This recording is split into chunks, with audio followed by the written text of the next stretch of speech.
땅에서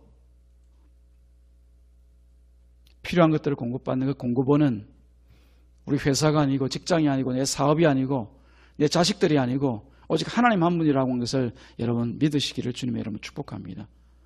그거 훈련시키려고요. 하나님께서 이스라엘 백성들을 곧바로 가나안 땅으로 데려가지 않고 광야에서 40년 동안 훈련시키는 거예요. 이스라엘 백성들이 출애굽하면서 그들에게 진정 하나님이 그들만의 유일한 하나님이었을까요? 아니요. 그때 하는 말이나 행동을 보면은 그때 여러 신들이 있습니다. 애굽에서 봤던 그 신들, 애굽에서 또 자기들이 섬겼던 그 신들이 있습니다. 그거 하나하나 독을 빼내는 거죠. 어디였어요? 광야였어요. 하나님께 40년 동안 뭘로 먹이십니까? 하늘에서 내리는 만나로 먹이시지 않습니까? 그것을 통해서 이스라엘 백성들이 깨달아 알라고 하는 겁니다. 무엇을요?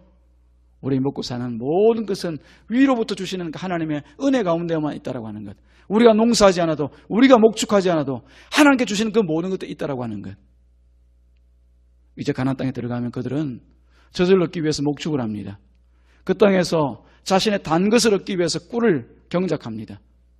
먹을 채소를 경작하기 위해서 땅을 일구게 됩니다. 그러한 순간에도 이스라엘 백성들이 놓지 말아야 될 것은 그 모든 것을 주시는 분이 광야에서 만나로 우리를 먹이시던 불기둥과 구름기둥으로 우리를 이끌어 가시는 그 하나님이라고 하는 것을 잊지 말도록 하나님께서 40년 동안 이스라엘 백성들에게 표본적으로 보여주시는 것이에요. 그렇다면 광야의 백성이나 가나안 땅의 그 이스라엘 백성이나 지금 예수 믿고 살아가는 우리들이나 똑같은 그 모양으로 그 마음, 그 중심으로 살아가야 되는 것 분명하지 않습니까? 우리는 무엇으로 먹고 삽니까? 하나님의 은혜로. 위로부터 주시는 그 하나님의 은혜로 우리는 먹고 사는 것, 그것 이상 아닙니다. 사장을 두려워해야 될 이유 없고요. 나라의 그 누구라 하더라도 법을 존중하면서 살아야죠.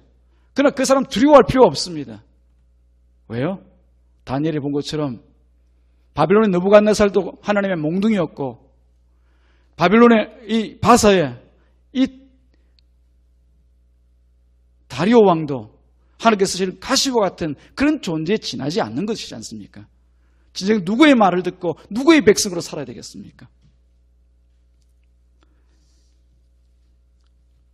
우리가 역사적으로 보면은 이 땅에도 참으로 많은 신앙의 위기들이 있었습니다. 우리가 잘 아는 일제치하에서는 신사참배라고 해서 많은 기독교인들이 수모를 당했습니다. 신사 앞에 모아놓고 그 앞에 참배하라고, 그래서 하나님이라고 믿고 그 앞에서 경배하고 예배하라고 했습니다. 그런데 그때도 끝까지 그 자리에서 예배하지 않은 사람들이 있거든요. 그 사람들이 굳이 고집스럽고 자기 생명 귀한 줄 몰라서 그렇게 했던 것이겠습니까? 아니죠. 자신의 왕이 누구인지를 분명히 알았기에 말씀을 통해서, 오늘 어쩌면 이 다니엘서를 통하여서 그들의 진정한 왕이 누구인지 알았기에 결코 왕 아닌 다른 것에 고개 숙일 수 없었기에 그렇게 하지 않았겠습니까? 물론 사정과 형편에 따라서 그 자리에서 고개 숙이지만 속으로는 하나님 용서해 주옵소서, 회개의 무릎 가운데 나아가서 또 하나님의 일들을 감당한 사람들도 있습니다만은 끝까지 하나님이 나의 왕인 것을 붙들고 살았던 사람 또한 있다라고 하는 것을 여러분 기억하시기 바랍니다. 6.25라고 하는 큰 전쟁을 우리가 겪었습니다. 그 가운데도 기독교인들이 있고 교회가 있었습니다. 그 자리에서 여전히 예배의 자리를 떠나지 않고 차라리 순교의 길을 택하였던 적지 않은 사람들이 있다는 것 여러분 기억하십시오. 전쟁이 일어날 때 그 자리를 피하기 위해서, 먹고 살기 위해서 이 모양 저 모양으로 그야말로 속으로는 하나님을 믿지만 하나님을 예배하는 그 모습대로 살지 못하는 사람들을 제가 폄하하는 거 아닙니다. 그 사람들 또한 이 사정에 있고 형편이 있을 것입니다. 그러나 끝까지 그 믿음을 지키고 끝까지 하나님이 나의 왕인 것을 알고 순교 현장에서도 두려움 없이 나아갔던 사람 또한 있었다라고 하는 것 여러분 기억하시기를 주님의 이름으로 축복합니다. 지금 세상을 돌아보면은 이 세상이 그 왕에 대하여서 큰 소리로 외치고 있는 것을 보게 됩니다. 우리가 오늘 새벽에는 3장을 우리가 같이 월석 새벽 기도에 같이 나누었는데 마치 느부갓네살과 같이 큰 신상을 세워놓고 그 신상 앞에 다 절하라 하는 그런 모양과 꼴이 이 땅 가운데 일어나고 있습니다. 눈에 보이지도 않는 역병을 온 세상에 떠들면서 섬기라, 이 역병을 섬겨야 산다. 이 역병이 우리의 왕이다. 온 세상이 큰 소리로 외치고 있습니다.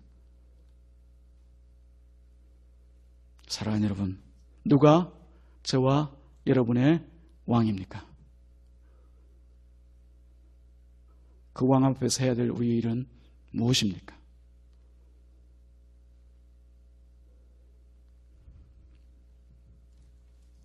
우리는 다같이 하나님 나라에 속한 하나님의 사람들입니다. 하나님의 사람들이 끝까지 하나님의 사람답게 살다가 하나님의 사람으로 주님께로 돌아가야 될 줄로 믿습니다. 기도하겠습니다.